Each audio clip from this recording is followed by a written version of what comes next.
हमारे समाज में कैंसर को लेकर बहुत ढेर सारी भ्रांतियां हैं। तो आज हम उन्हीं भ्रांतियों के बारे में बात करेंगे और उन भ्रांतियों की क्या सच्चाई है हम उसके बारे में डिस्कस करेंगे। नमस्कार, मैं doctor Sandeep Tiwari, medical oncologist and haemato oncologist from Varanasi. क्या बायोप्सी लेने से हमारा कैंसर फैलना शुरू हो जाता है? नहीं, ऐसा नहीं होता है।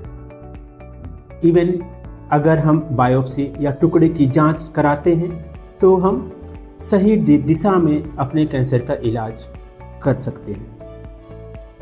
लगभग सारे कैंसर में बायोप्सी की ज़रूरत होती है। अगर हम बायोप्सी नहीं कराएंगे तो हो सकता है हमारा इलाज किसी और दिशा में जाए, जो कि कैंसर के इलाज के लिए सही नहीं है। इसलिए लगभग सारे कैंसर के इलाज के पहले बायोप्सी बहुत जरूरी है। धन्यवाद।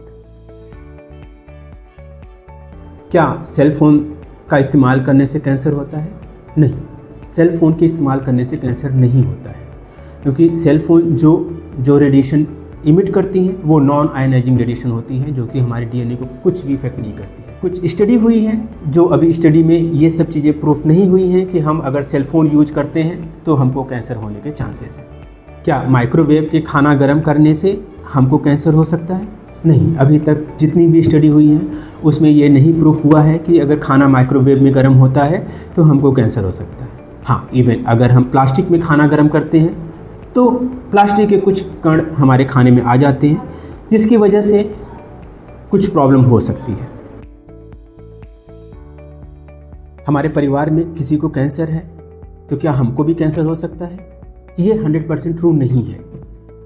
हमारे परिवार में अगर किसी को कैंसर है तो हमको कैंसर होने के चांसेस नहीं हैं, या बहुत कम चांसेस होते हैं। ये आपके ऑन्कोलॉजिस्ट आपकी पूरी फैमिली हिस्ट्री चेक करके और आपका कुछ जीन का टेस्ट करा करके देखेंगे और फिर आपको बात करेंगे, फिर आपको बताएंगे कि हाँ, आपका जो है फैमिली हिस्ट्री में ये चीज़, ये इस प्रकार का कैंसर हुआ है और फिर ये आपको कैंसर होने के चांसेस हैं। कुछ कैंसर जैसे कि breast cancer, endometrial cancer, ovarian cancer, colon cancer, ये इन सब कैंसर में हमारे फैमिली हिस्ट्री में अगर किसी को है तो हमको होने के कुछ चांसेस होते हैं। अगर 100 लोगों को है तो अप्रॉक्सीमेटली 8 से 10% लोगों को, 15% लोगों को फैमिली हिस्ट्री के थ्रू, फैमिली के ट्रांसफ़र के थ्रू कैंसर होने के चांस रहते हैं। इससे खुद को घबराने की ज़रूरत नहीं। आप अपने ऑन्कोलॉजिस्ट से मिलो, वो आपको सारी चीज़ें डिटेल में बताएंगे। क्या शुगर लेने से या आर्टिफिशियल स्वीटनर लेने से हमारा कैंसर बढ़ने लगता है? नहीं, ऐसा नहीं है। इसके कोई अभी प्रूवन एविडेंस नहीं है। खाने में एक बैलेंस डाइट की बहुत ज़रूरत होती है, जैसे कि कार्बोहाइड्रेट, प्रोटीन, लिपिड और प्लस कुछ विटामिन्स की। अगर हम अपने डाइट से एक पर्टिकुलर चीज़ एकदम हटा देंगे तो वो हमारे शरीर पर उल्टा असर करेगा, वो हमारे इम्यूनिटी को कमज़ोर कर देगा, हमारी बैलेंस डाइट कम हो जाएगी, ख़राब हो जाएगी। तो अपने खाने को बैलेंस डाइट रखना है, प्रॉपर अमाउंट में कार्बोहाइड्रेट, प्रोटीन और लिपिड रखना है खाने में। अगर हम ज़्यादा शुगर लेते हैं तो ज़्यादा शुगर लेने की वजह से हमको डायबिटीज़ हो सकता है, हमारा कोलेस्ट्रॉल बढ़ सकता है।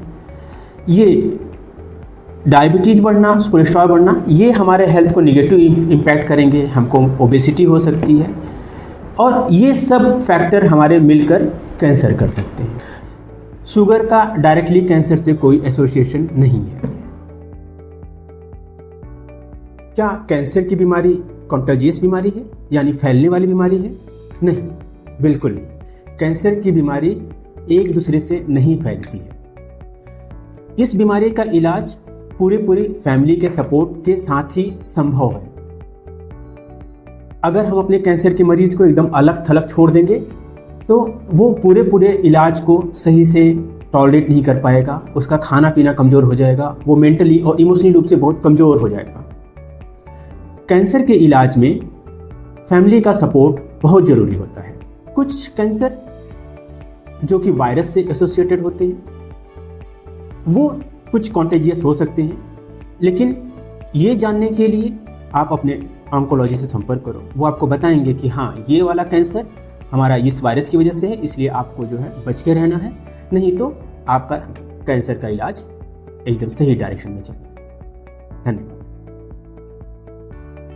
अगर कैंसर बढ़ी हुई अवस्था में है तो डॉक्टर इस बीमारी को रोकने की दवाई चलाते हैं। अगर कैंसर अर्ली स्टेज की है तो डॉक्टर इसके लिए जड़ से ख़त्म करने की इलाज चलाते हैं।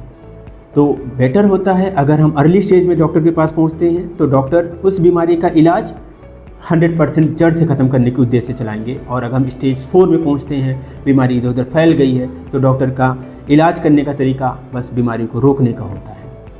इसलिए जितना जल्दी हो सके उतना जल्दी डॉक्टर्स के पास पहुँचें। क्या कैंसर हमेशा वापस आता है? ये सभी केस के लिए सही नहीं है कि कैंसर हमेशा वापस आता है। जनरली देखा गया है कुछ केस में कैंसर वापस आता है। इसी वजह से डॉक्टर कैंसर के ट्रीटमेंट के बाद आपको हमेशा फॉलोअप में रखे रहते हैं। शुरू के कुछ साल तक आपको जल्दी जल्दी बुलाते हैं अपने पास फॉलोअप में, और फॉलोअप में कुछ आपसे टेस्ट कराते रहते हैं। और जैसे जैसे हमारे साल बढ़ते जाते हैं और हमारे कैंसर नहीं आया रहता है तो आपको फॉलोअप की डेट लंबी करना शुरू कर देते हैं और टेस्ट को भी कम कर देते हैं। इसलिए कैंसर के इलाज में कैंसर का इलाज जितना इम्पोर्टेंट है उतना ही इम्पोर्टेंट हमारा कैंसर का फॉलोअप है। तो ऐसा नहीं है कि आपका इलाज हो गया, डॉक्टर साहब ने इलाज के बाद कहा कि अभी आप कैंसर से फ्री हो तो आप घर बैठ जाओ कि अब तो हमको कैंसर नहीं है या कैंसर हमारे को नहीं आ सकता है। आपको हमेशा फॉलोअप में रहना है डॉक्टर के हिसाब से। जब जब आपको डॉक्टर बुलाएं आप जाइए, मिलिए और अपना टेस्ट कराइए।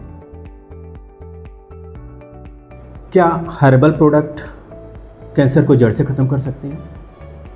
अभी तक जितनी स्टडी हुई है उसमें ये नहीं दिखा है कि हर्बल प्रोडक्ट 100% कैंसर का इलाज कर सकती है, कैंसर को जड़ से ख़त्म कर सकती है। Herbal product as a supportive medicine की तरह हम लोग यूज कर सकते हैं। पूरा हम हर्बल प्रोडक्ट पर डिपेंडेंट हो जाएं, अभी ऐसा नहीं है। कैंसर का अभी जो प्रूवन और जो एविडेंस बेस्ड जो इलाज है वो 3 ही है: कीमोथेरेपी, सर्जरी और रेडियोथेरेपी। क्या सरकार, दवा कंपनी और डॉक्टर कैंसर के इलाज को छुपा कर रखते हैं? नहीं, ऐसा नहीं है। कैंसर का इलाज सारी चीज़ें अब एविडेंस बेस पर हो गई। अब इंटरनेट का ज़माना है, आप एक क्लिक पर अपनी सारी चीज़ों को देख सकते हैं। तो कैंसर का इलाज कोई नहीं छुपा सकता है, न ही सरकार, न ही दवा कंपनी और न ही डॉक्टर। देखा गया है कुछ दवा कंपनियां कैंसर के इलाज के लिए, प्रॉपर इलाज के लिए, फाइनेंशियल सपोर्ट के लिए वो लोग पेशेंट असिस्टेंट प्रोग्राम लॉन्च करती है, जिससे कुछ मेडिसिन की कॉस्ट उनकी कम हो जाती है। सरकार पेशेंट कैंसर के मरीजों के इलाज के लिए टैक्स कम कर देती है। डॉक्टर कैंसर के इलाज के लिए जो भी बेस्ट पॉसिबल मरीज़ के हिसाब से जो भी उनके लिए सबसे अच्छा इलाज होता है उसके लिए इलाज करते हैं, वो उसको ध्यान में रख के इलाज करते हैं, जिसे पर्सनलाइज मेडिसिन कहते हैं, एविडेंस बेस्ड मेडिसिन कहते हैं। तो कैंसर के इलाज को कोई भी नहीं छुपा सकता है अभी इंटरनेट के ज़माने की वजह से। Thank you. क्या कैंसर का इलाज कैंसर की बीमारी से ज़्यादा खराब है, ज़्यादा खतरनाक है? नहीं। जनरली कैंसर का इलाज 3 तरीके से होता है: chemotherapy, immunotherapy, targeted therapy, radiotherapy और सर्जरी। सर्जरी में अब नई एडवांस टेक्निक आ गई है जो पूरा ओपन करने की जगह अब रोबोटिक सर्जरी होने लगी है। रेडियोथेरेपी में अब और भी एडवांस टेक्निक आ गई हैं, जैसे IGRT, IMRT, SRS, SRT, जो कि हमारे साइड इफ़ेक्ट को कम करने लगे। जो भी मेडिसिन से जो भी इलाज चल रहा है, जैसे कि कीमोथेरेपी, इम्यूनोथेरेपी, टारगेटेड थेरेपी, ये सब मेडिसिन मिलकर हमारे साइड इफ़ेक्ट को कम कर रही है। तो ओवरऑल अगर देखा जाए तो सारी विधा जैसे सर्जरी, रेडियोथेरेपी और मेडिसिन, ये तीनों मिलकर जो है हमारे कैंसर के इलाज को ज़्यादा प्रभावी और कैंसर के साइड इफ़ेक्ट को, इस इलाज के साइड इफ़ेक्ट को और ज़्यादा कम करने की कोशिश कर रही है। तो कैंसर का जो इलाज है वो और ज़्यादा प्रभावी होता जा रहा है और कैंसर का ट्रीटमेंट का जो साइड इफ़ेक्ट है वो और ज़्यादा कम होता जा रहा है। तो ये सब मिलकर, ये तीनों चीज़ें मिलकर हमारे रिस्पॉन्स रेट को बढ़ा रही हैं। अगर रिस्पॉन्स रेट बढ़ता है तो हमारा सर्वाइवल के चांसेस बढ़ जाते हैं, हम और ज़्यादा लंबी उम्र तक जी सकते हैं, हमारा साइड इफ़ेक्ट कम हो जाता है, हमारे क्वालिटी ऑफ लाइफ बेटर हो जाती है। तो अब सभी लोग क्वालिटी ऑफ लाइफ पर बात करना शुरू कर दिए हैं। अब सभी लोग जो है सर्वाइवल की बात करना शुरू कर दिए थे कि हम इतनी लंबे और जी सकते हैं। क्या कैंसर का पता बहुत लेट स्टेज में होता है, या जब हमारे कैंसर पता चल जाए तो हमको घर बैठ जाना चाहिए? नहीं, बिल्कुल नहीं। हमको जैसे ही कैंसर का पता चले हमको अपने डॉक्टर से मिलना चाहिए और उसके बारे में डिस्कस करना चाहिए, इलाज के बारे में डिस्कस करना चाहिए कि हमारे पास क्या क्या अवेलेबल अभी ट्रीटमेंट ऑप्शन है। जनरली कैंसर जब अर्ली स्टेज में होता है तो साइन एंड सिम्टम प्रोड्यूस करता है, लेकिन लोगों को बहुत ज़्यादा तकलीफ़ नहीं होती है, इसलिए लोग डॉक्टर के पास नहीं जाते हैं। फॉर एग्जांपल अगर देखा जाए, कोई अगर एक गांठ है, अगर वो दर्द नहीं कर रहा है तो लोग बैठे रहते हैं। जब वो गांठ दर्द करने लगता है, कुछ प्रॉब्लम क्रिएट करना शुरू करता है, तब लोग डॉक्टर के पास जाते हैं। कोई ऐसा घाव जो बहुत समय से भर नहीं रहा है, लोग अगर उसमें कोई दर्द नहीं है तो लोग डॉक्टर के पास नहीं जाते हैं। ऐसा नहीं करना है। कोई भी ऐसा गांठ जो कि अपनी साइज़ में बढ़ता जा रहा है, कोई भी ऐसा घाव जो कि पिछले 1-1.5 महीने से इलाज ले रहे हैं और वो भर नहीं रहा है, बढ़ता जा रहा है, कोई भी ऐसा मोल या वार्ड जो अपनी साइज को बढ़ाता जा रहा है, कोई भी अनयूजुअल चीज़ जैसे कि पेशाब में खून आना, लेट्रिन के रास्ते से खून आना, लगातार कफ का बने रहना, लंबे समय से कफ का बने रहना, तो आप अपने डॉक्टर से संपर्क करें। वो आपकी कुछ जांच कराएंगे और हमारे कैंसर के बारे में अगर कुछ लगता है, कुछ जांच कराकर कैंसर को जल्दी अर्ली स्टेज में डिटेक्ट किया जा सकता है। अगर हमारी स्टेज 1, स्टेज 2 की बीमारी आती है तो लगभग 90-95%, 100% लोग ठीक हो जाते हैं, पूरी तरीके से अपनी नॉर्मल लाइफ जीते हैं। तो जैसे ही कुछ शंका हो अपने डॉक्टर से मिलें, वो आपको सारी चीज़ें डिटेल में बात करेंगे, सारी चीज़ें विस्तार से बताएंगे आपको। कैंसर का ट्रीटमेंट एक जर्नी होती है। इसमें फैमिली, खुद का सपोर्ट, योगा, अच्छा खाना, इसके साथ साथ अगर हमको सेम तरीके के हमारे लोग, ख़ासतौर से कैंसर के लोग जुड़ जाते हैं जो अपने एक्सपीरियंस को साझा करते हैं, तो वो ज़्यादा बेटर होता है, और वो भी किसी के गाइडेंस में। तो मैं एक सपोर्ट ग्रुप बना रहा हूँ जिसे कैंसर सपोर्ट ग्रुप कहते हैं। इसमें हमारे सारे कैंसर के पेशेंट एक साथ रहेंगे और वो भी उनकी जो भी डाउट होंगे, जो भी क्वेरी होंगे, उसको किसी एक्सपर्ट के द्वारा या हमारे द्वारा ही उसके सारे डाउट को क्लियर किया जाएगा। इस कैंसर सपोर्ट ग्रुप में जुड़ने के लिए आप अपने कैंसर का जो इलाज चल रहा है और कुछ पेपर इस नीचे व्हाट्सएप नंबर पे आप मुझे फॉरवर्ड करो, मैं आपको उस ग्रुप के साथ जोड़ दूंगा। आपका जो भी प्रॉब्लम होगा वो धीरे धीरे आपके क्वेश्चन सॉल्व होते रहेंगे, क्योंकि इस ग्रुप में कुछ ऐसे लोग जुड़े हुए हैं जिनका ट्रीटमेंट चल रहा है, कुछ ऐसे लोग जुड़े हुए हैं जिनका ट्रीटमेंट कंप्लीट हो चुका है। तो आप जो चीज़ अभी फेस कर रहे हो सकता है जिनका ट्रीटमेंट कंप्लीट हो गया हो, वो चीज़ें फेस करके उससे बाहर निकल गए हो। तो पॉजिटिव एटीट्यूड और इमोशनल सपोर्ट और ये सपोर्ट ग्रुप का होना एक काफ़ी फ़ायदेमंद होता है कैंसर की इस जर्नी में। धन्यवाद।